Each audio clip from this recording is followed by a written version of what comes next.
Halo, selamat sore dan salam berbahagia untuk hari ini. Kita ada di podcast Paranti Road Podcast, bukan cuma suara. Oke. Ngobrol-ngobrol sore hari ini agak berbeda. Kita di posisi kita ada di Mutiara Carita. Dan kenapa harus di Mutiara Carita? Karena saya harus mengejar satu sosok yang berbeda setiap waktunya. Kan ini narasumber saya memang spesial terus ya di berbagai macam event. Oke, hari ini saya sudah bersama Prof. Ojat Darojat Embus, PhD. Beliau ini adalah Rektor Universitas Terbuka Indonesia, yang dimana ini saya sudah lama sekali berjumpa dengan beliau. Sore Prof. Selamat sore Mbak Olga. Semangat pagi. Selamat pagi. Semangat pagi. Oh, semangat pagi. Oh, kan sekarang sudah siang gitu. Saya selalu bilang semangat pagi. Oh, karena semangat bagi saya itu tidak pernah ada malam, sore, selalu semangat pagi. Oh, oke. Jadi memang walaupun malam tetap semangat pagi, kan harus membakar kalori terus biar tetap semangat. Siap. Sepertinya Prof. Ojat ini yang memang udah lama sekali untuk saya pengen bercakap-cakap dengan Anda, pengen ngobrol banyak hal tentang Anda, menyoroti suatu hal yang sangat penting untuk dibicarakan. Ya, karena tentunya kalau berbicara profesor ini memang waktunya agak sulit ya, karena sudah sejak lama saya ingin mengharapkan Anda untuk ada di podcast saya. Siap. Karena sibuk banget kayaknya ya. Tadi pagi kegiatan untuk di UT juga nih agak-agak padat juga nampaknya. Kalau di UT memang sekarang sedang ada kegiatan karena pada saat ini sedang mulai perkuliahan untuk mahasiswa baru. Oh, semester baru ya. Oke. Prof, saya agak tertarik dengan Anda ketika Anda mengatakan bahwa keutamaan orang yang berilmu dari ahli ibadah laksana bulan purnama di atas seluruh bintang. Saya kalau jadi perempuan dengar kalimat itu tuh saya terpesona loh, Prof. Alhamdulillah. Alhamdulillah. Itu gimana tuh maksudnya itu? Ya, karena bagi saya dan tentu ini didorong dari suatu keyakinan bahwa setiap orang harus berupaya untuk mengoptimalkan eksistensi dirinya melalui ilmu pengetahuan. Jadi jangan pernah berhenti untuk selalu mencari ilmu pengetahuan dalam hidup ini. Ya. Oh, tidak terpaku usia, tidak terpaku waktu? Tidak, sejak mulai dari momongan sampai dengan akhir hayat, insya Allah. Makanya saya kerja juga di UT sebagai institusi yang sangat menonjolkan sisi lifelong education. Oke. Dan kalau kita pikir ini untuk pencapaian seorang rektor sendiri juga bukan suatu perkara yang mudah ya, gitu nggak sih, Prof? Betul. Seorang yang kalau saya pikir, kalau kita lihat nih Pak Ojat, kalimatnya gitu loh. Itulah dari kawan dan rekan-rekan di lingkungan Universitas Terbuka Indonesia menyapa Prof. Ojat Darojat ini, sesosok pria yang bersahaja yang menjabat sebagai Rektor Universitas Terbuka selepas dilantik pada tanggal 26 Juli 2017 ya. Betul nggak sih, Prof? Iya. Dan Prof ini adalah asli Sunda. Orang Sunda asli. Betul. Tadi USA. Bilangnya apa? Hah? USA, orang Sumedang asli. Orang Sumedang asli. Iya. Orang Bandung ya? Arab ya, betul. Hah? Anak rantau asli Bandung tapi Bandungnya ke utara 30 Oke, meter. baiklah. Ternyata suka humor juga Bapak yang satu ini ya. Oke, Prof. Tapi berbicara tentang pendidikan saat ini, pandangan Anda udah berapa puluh tahun sih di UT? Saya di UT insya Allah sudah 30 tahun mengabdikan diri di Universitas Terbuka. Serius? Seumur aku dong? Saya belum jadi apa-apa udah jadi sesuatu gitu lah ya. 30 tahun. 30 tahun di UT. Oke, fenomena apa yang banyak terjadi di pendidikan Indonesia yang paling unik bagi Anda?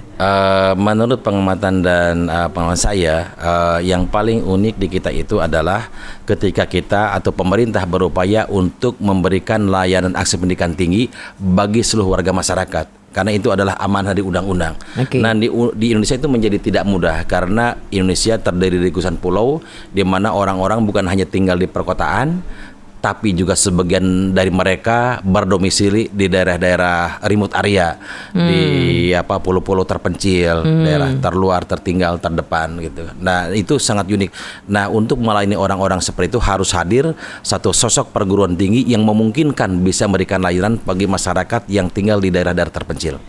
Terkendala ketika ada di pedalaman atau di daerah yang menjadi permasalahan utamanya dari sistem apa? terutama dari sisi akses ya. Kalau di Indonesia itu kan pembangunan infrastruktur belum merata.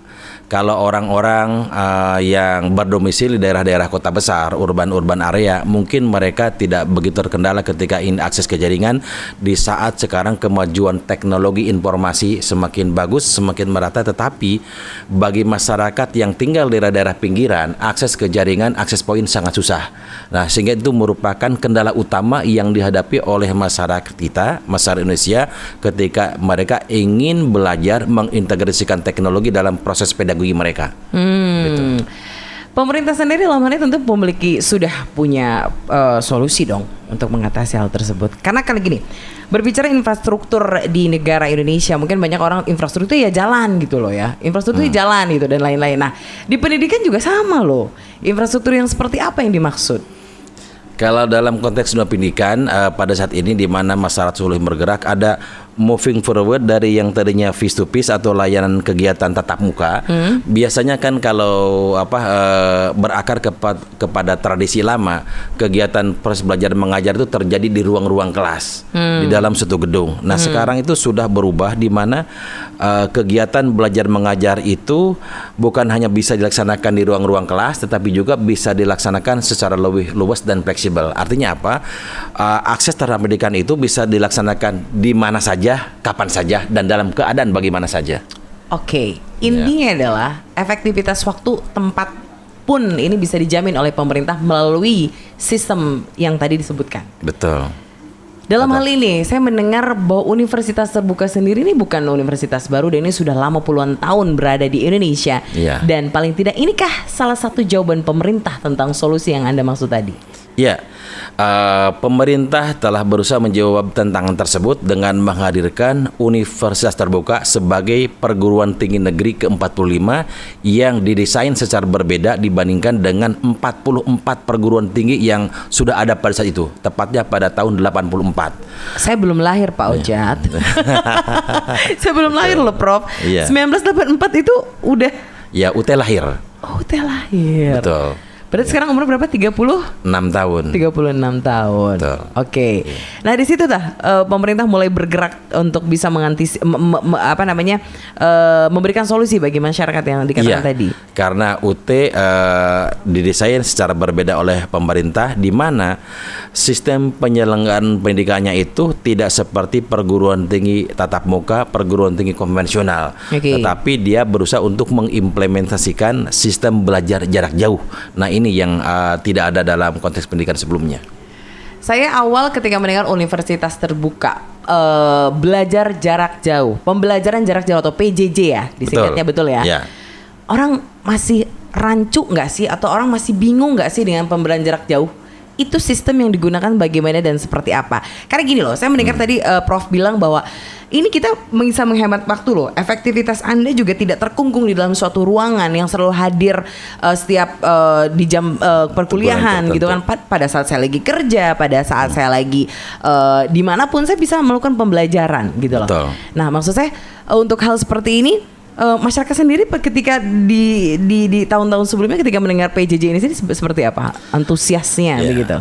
Di tahun-tahun awal ketika UT berdiri, di mana pada saat itu juga diresmikan oleh Presiden dan disiarkan secara langsung dan dimana oleh seluruh masyarakat sangat antusias. Begitu UT lahir, ada mahasiswa baru yang daftar ke UT sekitar 25.000 itu pada saat itu. Berapa? Gitu. 25.000 di awal. Wow. Nah, sekarang secara bertahap kita sudah mencapai pada tahun 2010 itu sampai dengan 650.000 jumlah mahasiswa UT. Nah, pada saat ini sekarang mahasiswa kita ada sekitar 350.000. 350.000. Oh my God. Ketertarikan masyarakat akan solusi bagi bagi masyarakat Indonesia yang membutuhkan pendidikan, yang itu tadi dikatakan memang tidak terkungkung suatu hal waktu, tempat dan lain-lain, sehingga ini menjadi daya tarik. Betul. Daya tarik, dan di situ kalau kita memperhatikan namanya aja brandingnya Universitas Terbuka. Nah, makna kata terbuka atau openness itu merujuk kepada 4 hal, Mbak Olga. Tapi yang penting itu 2 hal. Jadi terbuka kepada tempat dan terbuka kepada orang. Terbuka kepada orang artinya orang itu siapapun mereka nenek-nenek, kakek-kakek, atau yang masih muda, yang sudah tua gitu kan, laki-laki, perempuan, yang able, disable, semuanya harus punya kesempatan masuk ke perguruan tinggi. Tidak boleh ada warga masyarakat yang tidak punya kesempatan mengecap pendidikan di perguruan tinggi. Maka itu terbuka pada orang, siapapun. Itu. Makanya ketika lahir dulu universitas terbuka yang pertama pada tahun 69 di Inggris, namanya British Open University, lahir pada tahun 69 dan menerima mahasiswa pertama pada tahun 71. Ketika terbuka orang kepada orang, maka siapapun orang itu boleh masuk ke perguruan tinggi, termasuk mereka yang tidak punya ijazah SLTA dan SLB, boleh masuk. Boleh, boleh. Di kita memang belum boleh. Di kita orang penduduk hanya bisa masuk ke perguruan tinggi kalau mereka punya ijazah SLTA. Tapi jadi artinya belum terbuka betul di kita itu. Gitu. Masih ini sama jenjang pendidikannya harus SMA ya. Harus ada sertifikat ijazah. Itu terbuka pada orang. Siapapun tidak boleh terkendala masuk perguruan tinggi. Yang kedua adalah terbuka kepada tempat. Artinya orang itu berdomisili dimanapun, di kota, di pedesaan, di puncak gunung, di lembah ngari, harus punya kesempatan. Ketika di sana penduduk, ada warga masyarakat, maka pendidikan harus ada di sana, melayani mereka. Makanya dalam konteks pendidikan jarak jauh, Mbak Olga, bukan mahasiswa yang datang ke kampus, tapi kampuslah yang akan datang ke rumah-rumah mereka. Wow, gitu. Jemput bola nih kampusnya. Betul. Iya benar. Ini menjadi hal yang menarik, di mana katakan tadi nggak harus datang ke kampus loh. Anda mau di warung kopi juga bisa kan? Bisa. Mau di atas lautan gitu kan, di manapun, nggak ada masalah. Iya benar. Oke, kita tahu bahwa pendidikan merupakan suatu wadah kegiatan yang berperan penting untuk bisa mencetak sumber daya manusia yang berkualitas, begitu ya Prof ya, dan mampu bersaing, bekerja sama, jujur, disiplin, berpikir kritis dan logis. Namun di sisi lain, kita tahu pandemi corona memberikan banyak pelajaran berharga dalam kehidupan kita. Sebagian besar karyawan melaksanakan work from home, siswa melakukan kegiatan BDR atau belajar online bagi mahasiswa. Universitas terbuka mungkin sudah jadi hal yang biasa. Betul. Saya katakan karena Anda bercerita nih dari awal seperti apa sih UT itu, bagaimana sih UT itu, dan solusi apa sih diberikan pemerintah untuk masyarakat. Kita tahu bahwa bagaimana dengan mahasiswa-mahasiswa lain, karena faktanya ini saya berbicara beredar di masyarakat nih. Belajar jarak jauh tidak semudah dibayangkan katanya. Karena ini banyak yang mengeluh juga nih, beberapa media khususnya mungkin yang universitas yang belum seperti UT. Ya nggak sih? Saya nggak menyebutkan siapakah itu ya. Tapi seperti apa sih tantangan yang harus dihadapi belajar saat pandemik ini? Bersama kita coba untuk renungkan bahwa betulkah tidak mudah yang namanya kuliah online itu. Pandangan Prof menghadapi ini, karena ini unik loh masa pandemik ini, jadi yang tadinya nggak jadi UT jadi UT gitu. Yang tadinya PJJ jadi PJJ. Betul. Kan lucu. Jadi kita banyak belajar dari pandemi COVID-19 ini, di mana sekarang atau pada saat ini semua lembaga pendidikan, bukan hanya di perguruan tinggi tetapi juga di jenjang pendidikan sebelumnya seperti di sekolah dasar, sekolah menengah, mereka kemudian harus mengimplementasikan sistem belajar jarak jauh. Nah, ketika mereka dipaksa harus melaksanakan sistem belajar jarak jauh, tetapi mereka tidak punya pemahaman yang baik tentang ASBJJ, maka hampir dapat dipastikan dalam implementasi banyak kendala atau tantangan yang dihadapi. Kenapa seperti itu? Banyak faktor gitu kan yang menjadi penghambatnya. Yang pertama kalau saya lihat adalah dari sisi kompetensi gurunya atau dosennya, mereka juga tidak punya kompetensi bagaimana memindahkan interaksi yang terjadi di ruang-ruang kelas. Sekarang interaksi itu harus dipindahkan ke dalam sebuah screen laptop kepada sebuah screen komputer atau gawai handphone itu. Tidak paham bagaimana supaya mahasiswa kita misalnya yang ada di ujung di kabupaten yang berbeda, misalkan apakah itu di Menes, di Malingping gitu, sementara misalnya dosennya ada di Serang. Bagaimana supaya mahasiswa tidak feeling lonely, tidak merasa kesepian? Itu ada caranya. Bagaimana kita bisa mengembangkan materi pembelajaran yang bisa mendukung kemampuan mahasiswa untuk membangun komunitas sosial di alam maya. Itu ada caranya. Jadi ada strategi-strategi, ada kompetensi yang harus dimiliki oleh dosen atau guru yang mengajar secara jarak jauh. Tapi Itu apakah yang pertama. memungkinkan pada saat kondisi pandemi kita kan nggak pernah tahu nih terjadi seperti itu, tiba-tiba Iya. jeger gitu kan. Betul. Wah ini kan kayak PR gede banget nih buat dosen, buat guru-guru. Aduh bapak punten saya mah ada gaptek gitu sama kayak Betul. gitu-gituan, kan? Iya. Maksudnya seperti Betul. itu kan? Iya. Gimana tuh? Ya mereka dalam keadaan tidak siap, kecuali dosen-dosen atau tutor di UT memang sudah siap karena sudah paham, Ya, sudah 36 tahun betul. mengimplementasi. Nah oleh karena itu menjadi sangat penting bagi kita gitu kan, salah satu programnya itu supaya PJJ itu bisa dilaksanakan secara efisien dan efektif, maka mereka harus punya kompetensi bagaimana cara melakukan proses pembelajaran secara jarak jauh. Nah dalam hal ini juga harus dipahami bahwa pembelajaran jarak jauh itu bukan dalam konsep dan pengertian yang sempit seperti yang kemarin dilaksanakan dalam praktek di lapangan. Kita melihat bahwa ada kekeliruan, ada kesalahpahaman di masyarakat tentang PJJ, tentang pendidikan jarak jauh, atau dalam pengertian yang sempitnya lagi tentang pembelajaran jarak jauh, di mana pembelajaran jarak jauh cenderung diartikan sebagai pembelajaran interaksi melalui bantuan misalnya gawai, apakah HP atau laptop, di mana dilaksanakan secara sinkronus, real time, menggunakan Google Meet, menggunakan Microsoft Teams, menggunakan Google Hangout, Zoom meeting dan sebagainya. Itu yang paling berat. Padahal itu hanya merupakan salah satu sisi dari learning delivery yang dilaksanakan dalam pembelajaran jarak jauh. Masih banyak moda-moda pembelajaran jauh yang lainnya, gitu. Seperti misalnya justru yang paling banyak dilakukan itu adalah yang asinkronusnya. Kemarin tuh masyarakat lebih banyak menggunakan yang sinkronus, harus real time. Kalau real time artinya itu kemungkinan menjadi sangat susah bagi guru dan siswa, di mana guru dan siswa juga harus hadir pada waktu yang bersamaan. Padahal mungkin kesibukan pada saat itu kan berbeda-beda gitu. Nah, yang banyak saya jadi curhat ya, maaf. Betul. Ya harusnya lebih banyak dikembangkan juga yang asinkronusnya. Nah, itu gimana tuh, Prof? Nah, untuk mengembangkan pembelajaran jarak jauh yang asinkronusnya itu tentu kita harus punya platform learning management system atau LMS. Itu harus dikembangkan sendiri oleh perguruan tinggi yang bersangkutan, bisa mengembangkan sendiri platformnya atau juga mengadopsi atau mengadaptasi dari platform-platform online LMS yang sudah ada. Banyak itu, baik yang berbayar maupun yang gratis. Banyak gitu seperti itu. Nah, itu yang kurang dipahami, sehingga mereka kemarin itu lebih banyak menggunakan Zoom meeting aja, padahal itu hanya itu.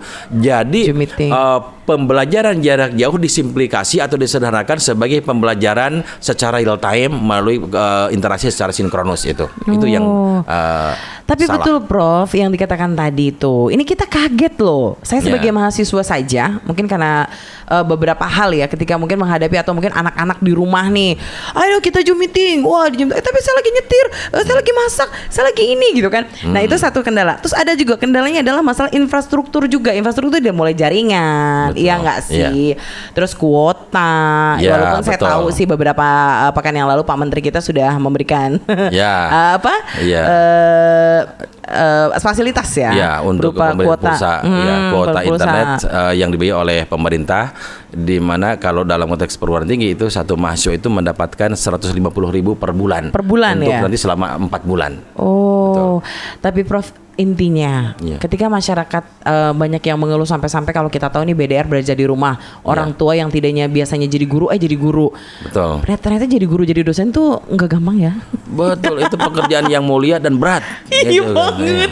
Saya tuh sampai galau loh ngajarin anak saya di rumah tuh, aduh ya ampun, mana nggak ngerti. Terus tugas yang diberikan juga saya nggak paham gitu loh. Nah, itu ini kan fenomena yang terjadi, Prof. Ini seperti apa loh? Jadi bukan hanya dari sisi STM gurunya saja, dosennya saja, tapi juga siswanya. Mereka banyak yang gaptek. Mahasiswa juga sama. Tidak semua mahasiswa itu punya keterampilan di span teknologi, tapi juga ada mahasiswa yang gapteknya juga itu ya.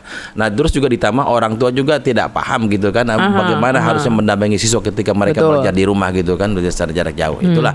Jadi memang di sini ada beberapa kendala. Yang pertama masalah SDM, kompetensi, yang infrastruktur, juga device, alat untuk akses jaringan. Tidak semua keluarga mereka punya gawai, punya laptop, punya komputer gitu kan. Ini menjadi sangat sulit. Dan yang berikutnya juga gitu kan, mungkin infrastruktur ada gitu kan, BTS didirikan, tetapi kualitas broadbandnya juga tidak bagus. Kadang-kadang sinyalnya timbul tenggelam, lep-lep gitu ya, lep-lepan kalau kata orang Sunda mah. Jadi ada kadang buffering itu kan lama banget gitu loh, Prof. Itu. Nah, pertanyaan saya, Indonesia mengarah ke hal yang tadi kita bicarakan banyak, sistem jarak jauh itu sendiri. Siapkah? Harus siapkah? Siap atau harus siapkah? Pertanyaan saya itu. Ya kita harus siap. Artinya dengan mempertimbangkan masalah heterogen keadaan di lapangan. Jadi masyarakat kita, siswa, orang tua, masalah itu kan mereka berbeda-beda, heterogen kan. Nah, pemerintah harus siap ketika kita dihadapkan pada masalah yang sama tentang COVID-19 ini, kita harus siap dengan kondisi yang ada. Caranya bagaimana? Di dalam pendidikan jarak jauh itu tidak semuanya harus online, tetapi juga jarak jauh bisa dilaksanakan secara luring atau offline di luar jaringan. Itu bisa.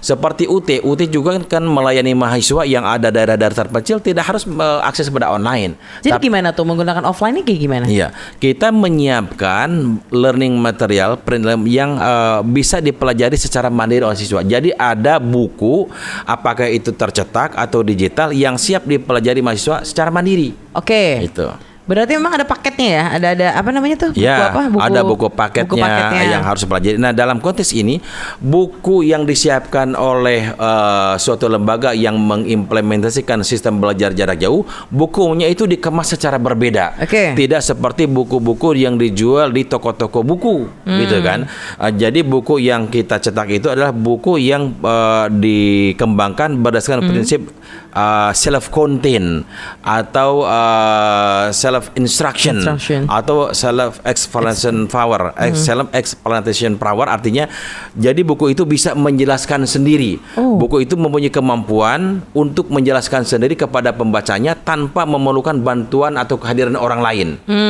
Seluruh informasi yang dibutuhkan dalam buku tersebut ada dalam buku itu ya? Ada dalam buku di dalam pembahasannya ya? Betul, itu seperti itu. Kalau buku atau teori konsep itu perlu contoh, maka contoh non contohnya ada di sana.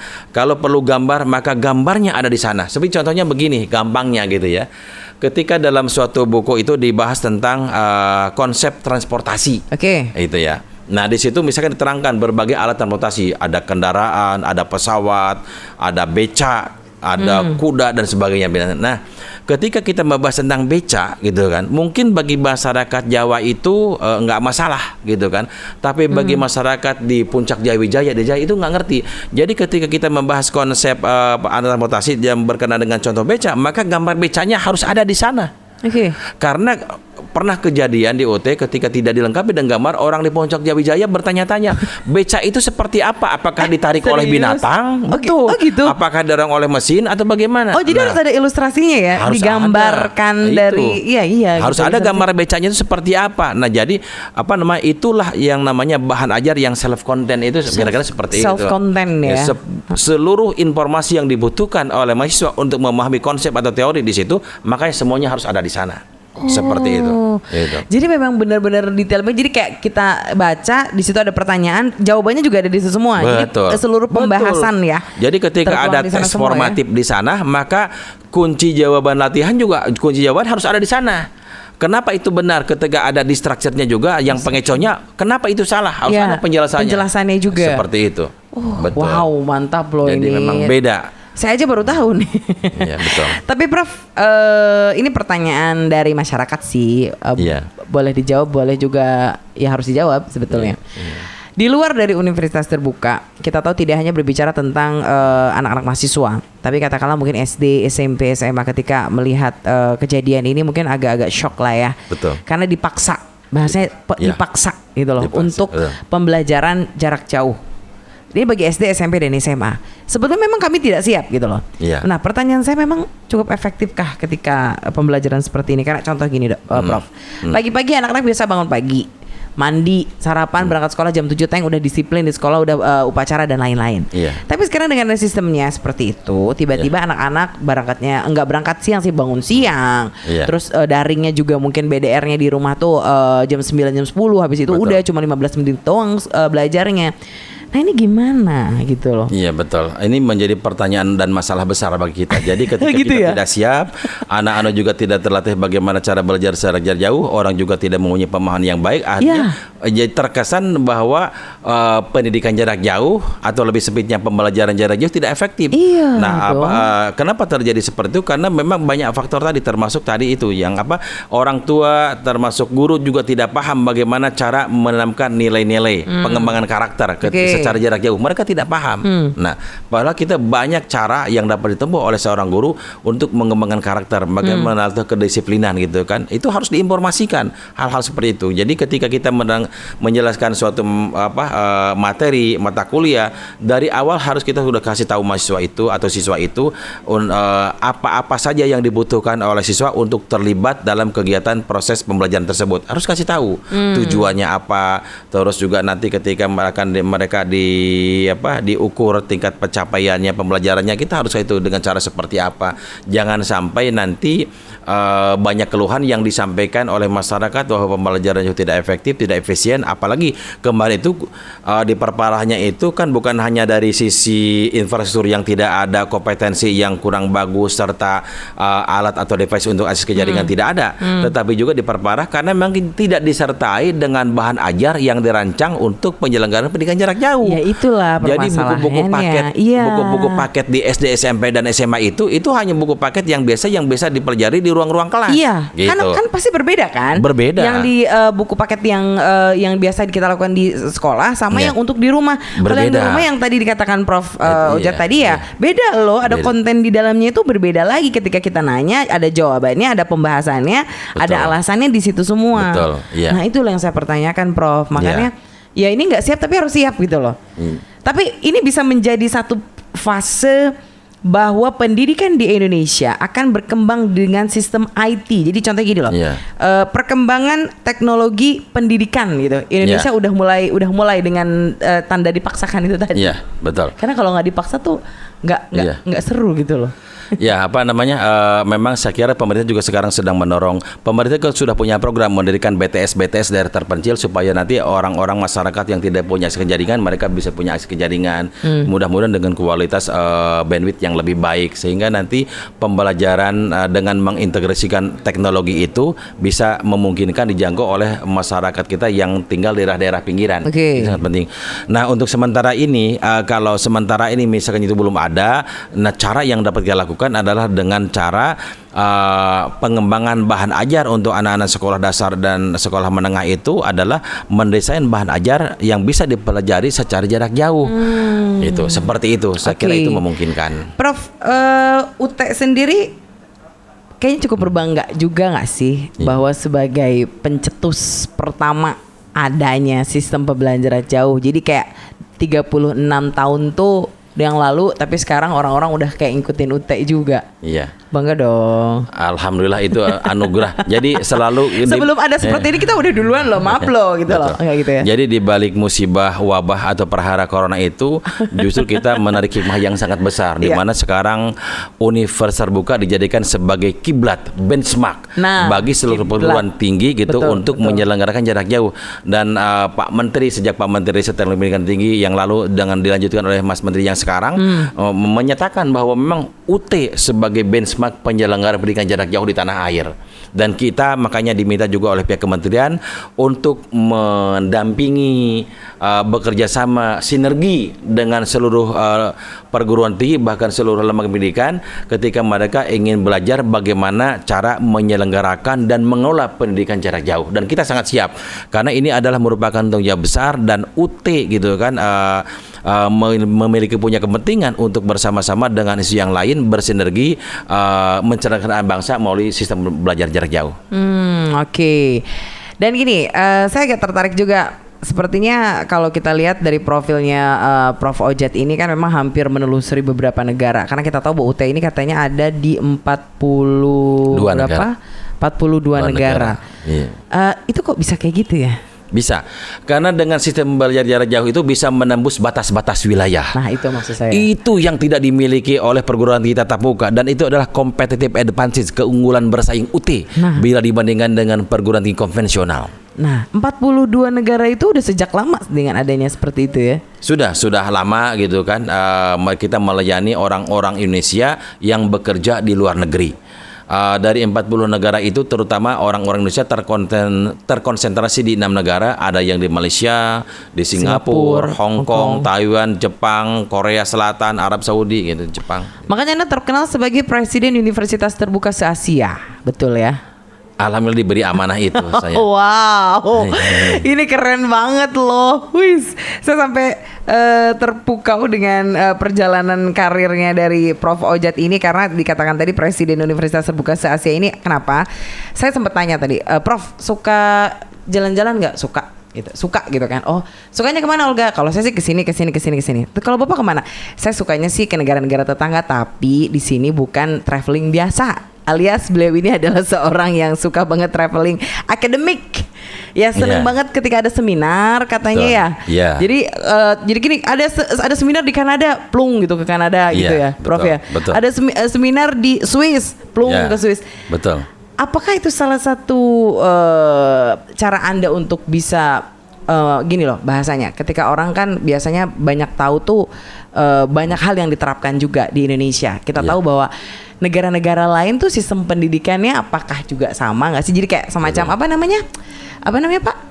Kalau studi banding kayak gitu nggak sih? Iya, jadi saya sengaja memang menyediakan waktu dan salah satu cara saya supaya UT Indonesia tidak ketinggalan dibandingkan dengan perguruan tinggi jarak jauh di dunia yang lain, maka saya harus banyak belajar, melihat, mendengar apa saja yang dilakukan atau yang sedang viral di tempat lain supaya UT tetap dalam mainstream. Kita sangat berkepentingan dengan masalah kualitas penyelenggaraan pendidikan yang dilaksanakan oleh UT, juga terkait dengan masalah kriteria mutu yang dilaksanakan di tempat-tempat ini seperti apa. Dan saya harus belajar dan mereka tidak boleh berhenti agar nanti kualitas penyelenggaraan pendidikan jarak jauh yang dilaksanakan oleh UT gitu kan juga tidak ketinggalan dan mengikuti perkembangan yang sedang berlangsung. Gitu, seperti iya itu. Makanya ya. Jadi nggak sembarang traveling. Kalau saya sebenarnya sih ke Singapura tuh belanja, belanja atau ngapain. Tapi kalau yang Bapak yang satu ini beda. Jadi lebih menelisik beberapa informasi-informasi aktual terkait perkembangan pendidikan yang ada di negara-negara di dunia. Iya. Begitu Pak Ojat ya. Betul. Oke, back to pandemic kali ini yang memang melulu lantahkan ekonomi, pendidikan, sosial dan lain-lain. Prof. Ojat sendiri sudah menjelaskan dari awal bahwa kita mau tidak mau harus memiliki sistem terbaru di Indonesia, walaupun sebenarnya UT adalah pencetus pertama.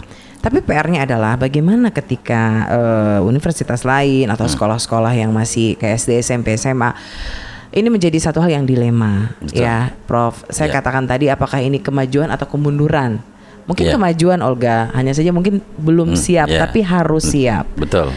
Sebenarnya Prof punya tips tersendiri nggak sih bagi masyarakat atau mungkin masukan bagi masyarakat ketika Prof sempat dengar nggak sih di berita ibu-ibu yang galau gara-gara ngajarin anaknya di rumah sampai katanya stres, depresi dan lain-lain. Iya. Kan ini psikologi ya masuknya. Betul. Ya. Iya. Itu gimana Prof? Ya, saya kira banyak hal yang bisa dilakukan. Sebenarnya ini kan harus ada sinergi.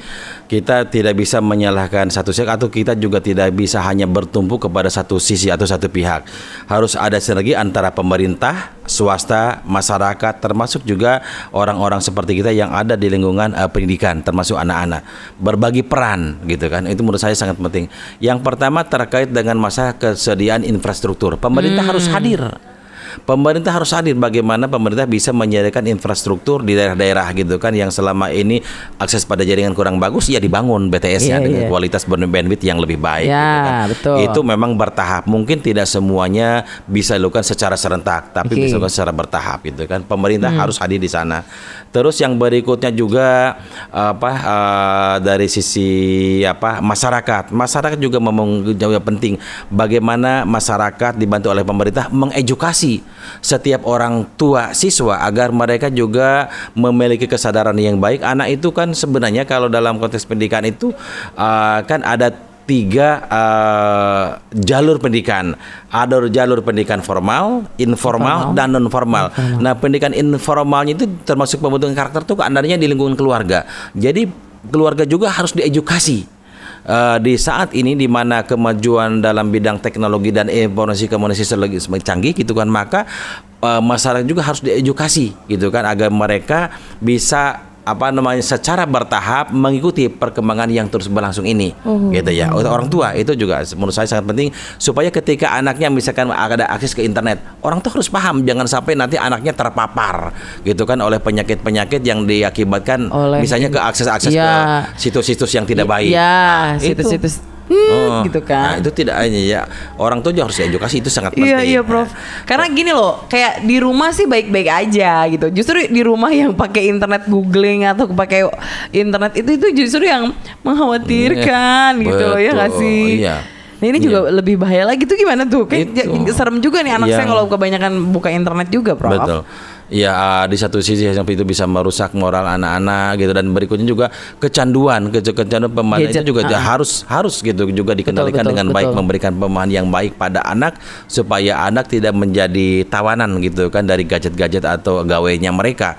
Harus diberikan pemahaman yang baik supaya mereka bisa menggunakan gawai secara bijaksana, gitu ya. Betul, oke. Nah, terus yang berikutnya juga dari sisi anaknya juga harus diedukasi oleh pihak sekolah bagaimana cara akses ke internet, melakukan selancar di browsing di internet, mencari informasi-informasi yang terkait dengan materi pelajaran yang sedang dibahas. Itu banyak caranya, dan itu adalah merupakan kompetensi yang harus dimiliki oleh seorang anak untuk berselancar di internet, karena sekarang yang sumber ilmu pengetahuan bukan hanya tersedia di dalam buku teks gitu kan, tapi banyak yang tersedia luas di alam maya yang dapat boleh secara gratis. Iya, betul.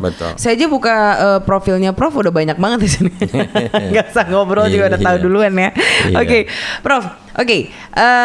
Kalau untuk UT saat ini di masa pandemik, tentunya mungkin banyak program-program untuk membantu masyarakat. Mungkin salah satunya ini karena saya katakan tadi bahwa virus corona ini sampai meluluhlantahkan ekonomi dunia ya. Betul. Termasuk mungkin bagi yang work from home aja gitu ya, yang nggak kerja gitu. Betul. Tuh. Ada nggak sih program yang bisa membantu masyarakat, misalkan kayak beasiswa gitu di masa pandemi kayak gini? Oh tentu, karena UT juga lembaga pendidikan milik pemerintah sebagai perguruan tinggi negeri, kita menyediakan banyak beragam bantuan kepada masyarakat, juga kepada para mahasiswa, para dosen. Yang pertama gitu ya, dari sisi beasiswa kita menyediakan beragam beasiswa untuk masyarakat. Yang pertama adalah tentu kita sebagai institusi milik pemerintah menyediakan KIP kuliah bagi mahasiswa kita, gitu kan, atau kartu Indonesia Pintar kuliah.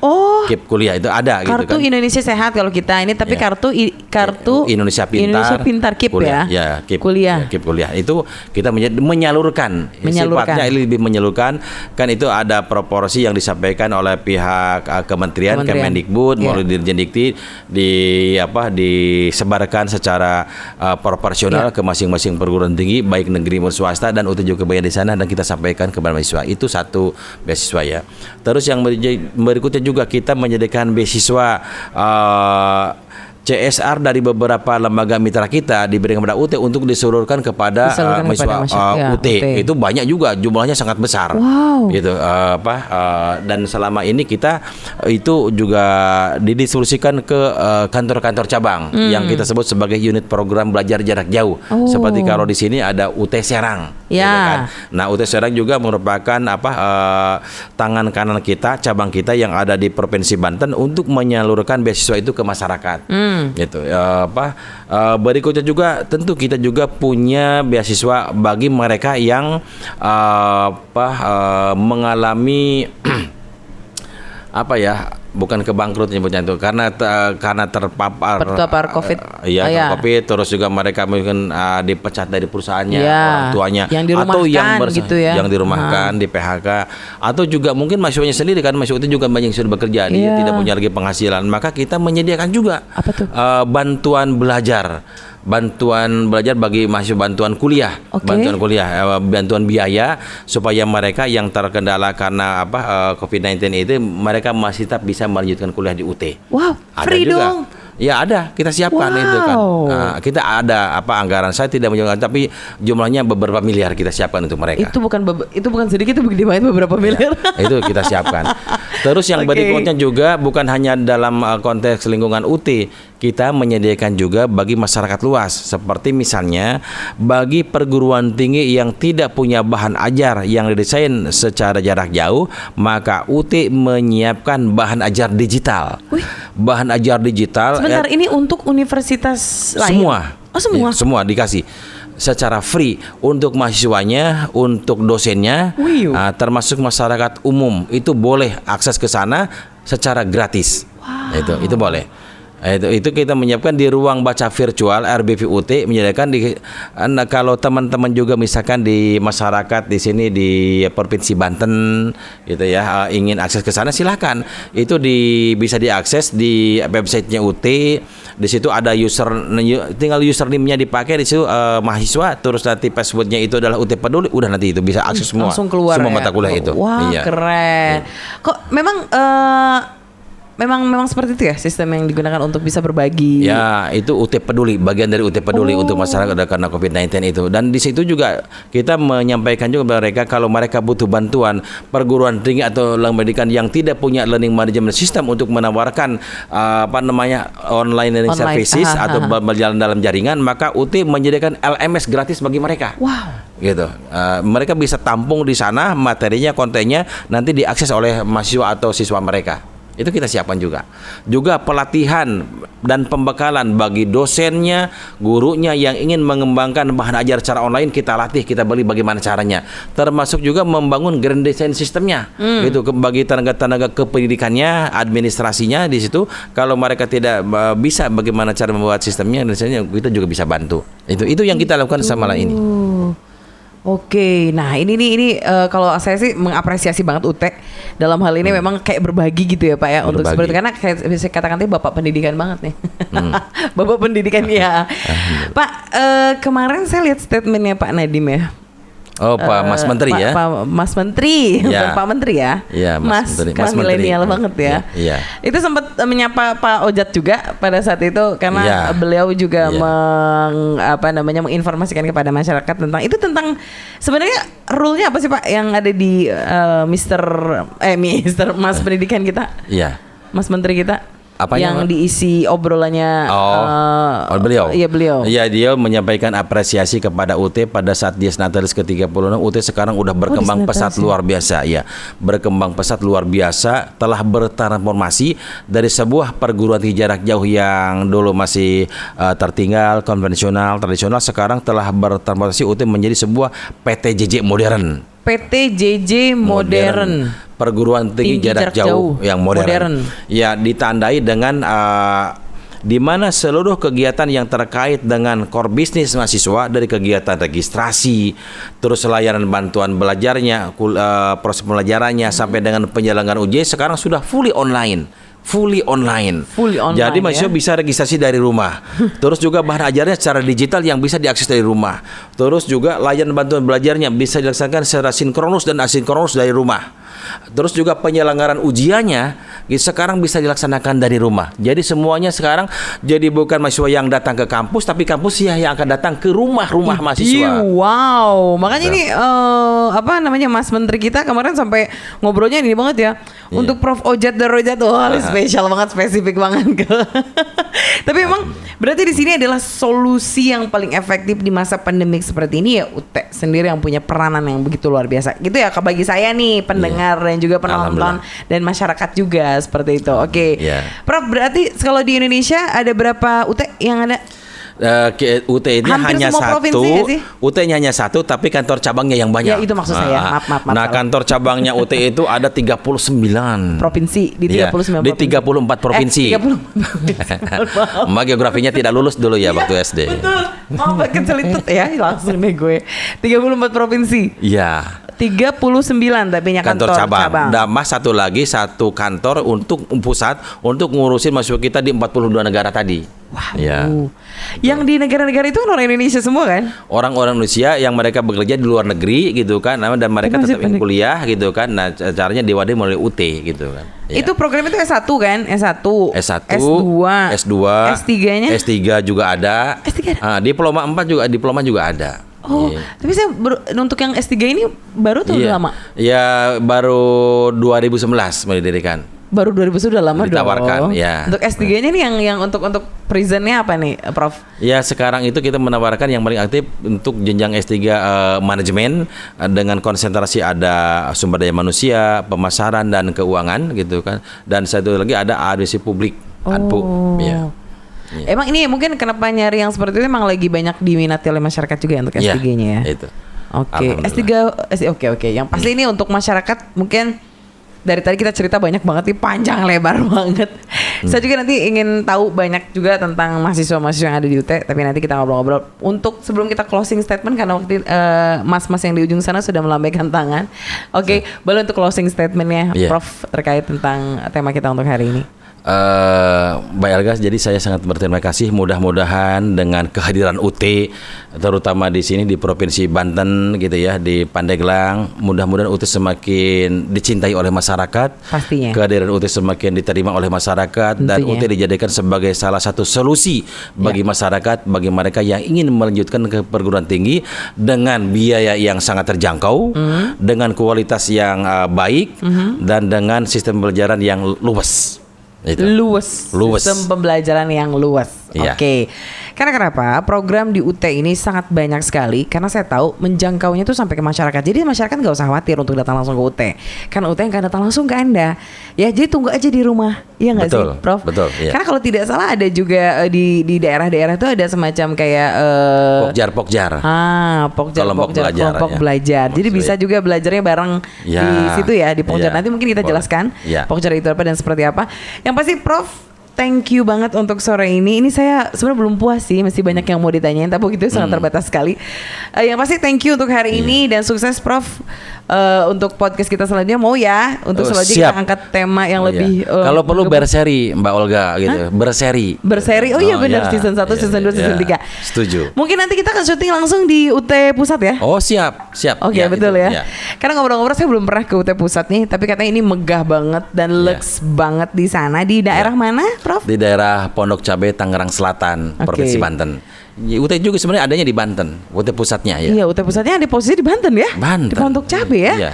Betul. Oke, karena ini banyak juga cabangnya di mana-mana, tapi untuk pusatnya tadi di Pondok Cabe. Dan kalau Anda mungkin ingin ketemu dengan rektor kita, maksudnya bapak saya, kok bapak saya, bisa datang langsung aja ke Pondok Cabe, ngobrol-ngobrol atau gimana pun ya untuk bisa tanya lebih banyak tentang isu-isu yang berkembang saat ini tentang pendidikan. Karena saya tertarik sekali. Anda tidak pakai skrip aja nih udah out of the box banget jawabannya. Oke, terima kasih dan kita harus pamit. Thank you banget untuk hari ini di podcast Paranti Road Podcast, bukan hanya suara. Oke, saya Jeng Olga mau undur diri. Wassalamualaikum warahmatullahi wabarakatuh.